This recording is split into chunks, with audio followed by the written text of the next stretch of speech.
He could have been king. The soldiers would have followed him. The people would have cheered. And the entire course of human history would have bent in a completely different direction. But he said no. In an era when power was seized and never surrendered, one man chose to walk away, and in doing so, built something the world had never seen before. George Washington was born on February 22nd, 1732, in Westmoreland County, Virginia, a colony still firmly under the grip of the British Crown. He was not born into legend. He was born into a world of red clay soil, tobacco fields, and the quiet uncertainty of colonial life. His father, Augustine Washington, died when George was just 11 years old, leaving him without the inheritance his older brothers had received, without a formal education, and without a clear path forward. But what the world stripped from George Washington in comfort, it gave back in something far more durable, ambition without limits, and a hunger to prove himself that would never fully be satisfied. By the age of 17, he was already working as a professional surveyor, venturing alone into the wild frontier of the Virginia backcountry, learning to read land, to endure hardship, and to lead men in conditions that broke most others. He was not yet 20 years old, and he was already someone other men looked to. His first taste of war came young, brutally young. In 1754, at just 22 years of age, Washington led a small militia force into the dense forests of the Ohio Valley as part of what would eventually ignite the French and Indian War. On May 28th of that year, his unit ambushed a French detachment, a skirmish so small it barely registers in the sweep of history, yet so consequential that one historian would later claim that a single volley fired in that Pennsylvania forest set the world on fire.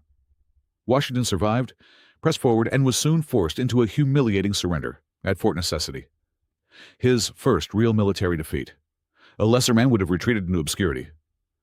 Washington retreated to his farm, studied his failures, and waited.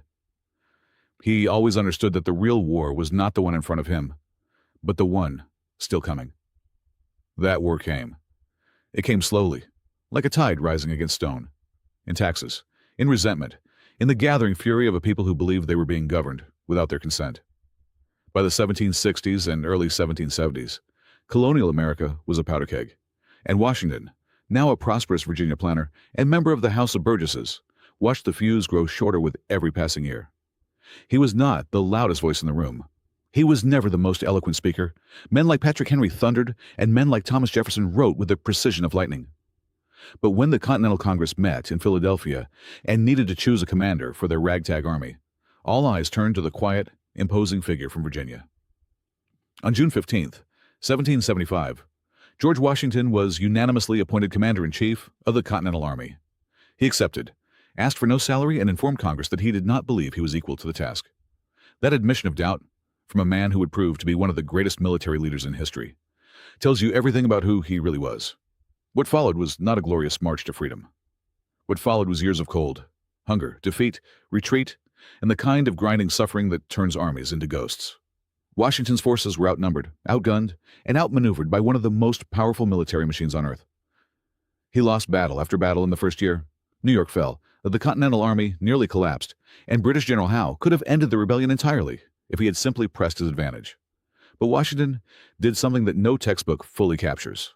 He refused to lose, not through battlefield genius alone, but through sheer, iron-willed persistence. He understood that the British could win every battle and still lose the war, so long as his army survived. His strategy was not to conquer, it was to endure. And then came the night that changed everything. December 25th, 1776. The Continental Army was camped on the Pennsylvania banks of the Delaware River, morale shattered, enlistments expiring, and the Revolution on the edge of total collapse. In the dead of winter, in the middle of a violent storm of sleet and ice, Washington ordered his men across the half-frozen Delaware River under complete cover of darkness. The crossing was nightmarish. Blocks of ice tore at the boats. The wind drove frozen rain into their faces, and men who had no shoes wrapped their feet in rags that left bloody prints in the snow. Morning of December 26th, they descended on the Hessian garrison at Trenton, New Jersey, and struck with devastating speed. It was a small victory in military terms. It was a seismic one in psychological terms. The revolution would continue.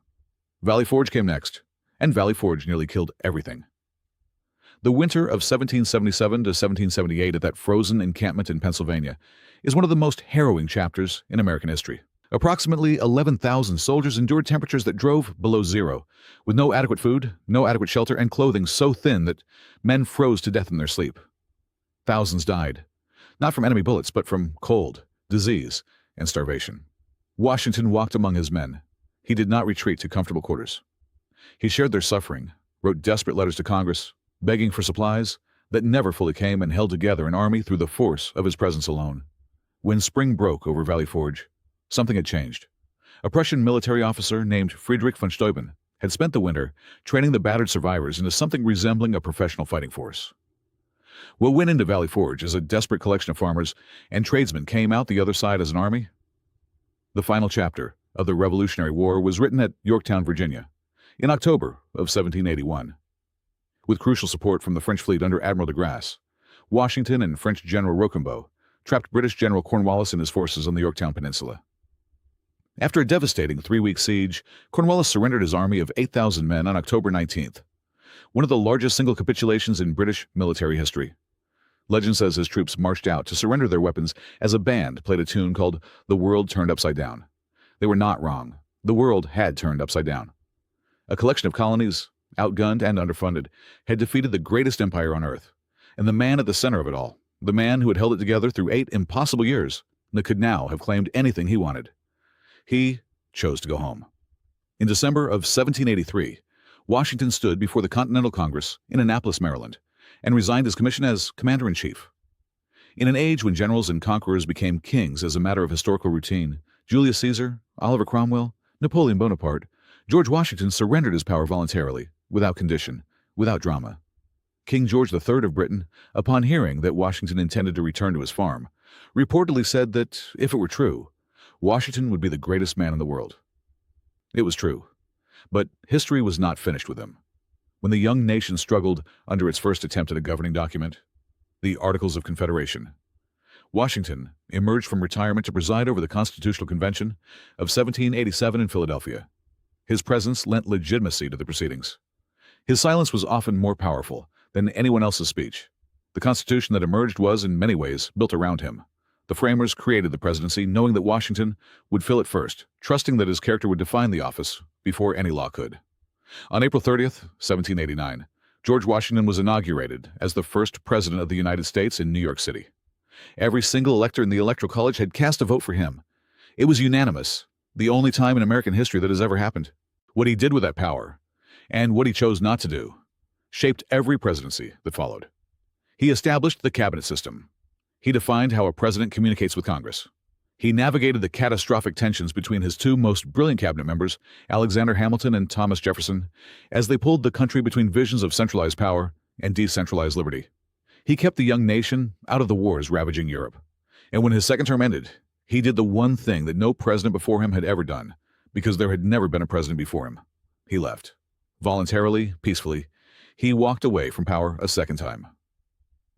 His farewell address of 1796 warned Americans against the dangers of political factionalism, against permanent alliances with foreign powers, and against any force, internal or external, that might fracture the Union. He was speaking to 1796. He was also speaking directly to the future. George Washington died on December 14, 1799, at his estate at Mount Vernon, Virginia. He was 67 years old. The cause was a severe throat infection that was likely worsened by the aggressive medical treatments of the era. Treatments that drained an estimated 5 pints of blood from a man who had survived battlefields, bitter winters, and impossible odds.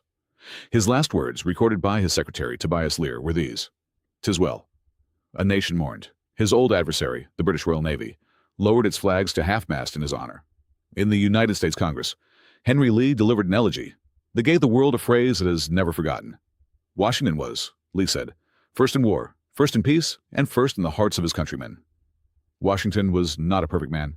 He was a slaveholder at Mount Vernon, one who never reconciled the founding ideals of liberty with the brutal reality of the institution he benefited from, a contradiction that stains his legacy and demands honest reckoning. He was prone to vanity. He could be cold. He made mistakes that cost lives. But what history remembers, and what sets him apart in the long catalog of powerful men who shaped nations, is not that he was without flaws. It is that at the 2 defining moments when absolute power was within his reach, he opened his hand and let it go. That instinct, voluntary restraint, the deliberate surrender of power, was so rare in human history that it still astonishes. And the democracy it made possible, fragile and imperfect and still unfinished, remains his greatest monument. The world is full of men who wanted power. History is haunted by what they did with it. George Washington is remembered precisely because of what he refused to do, and what he left behind for the rest of us to figure out.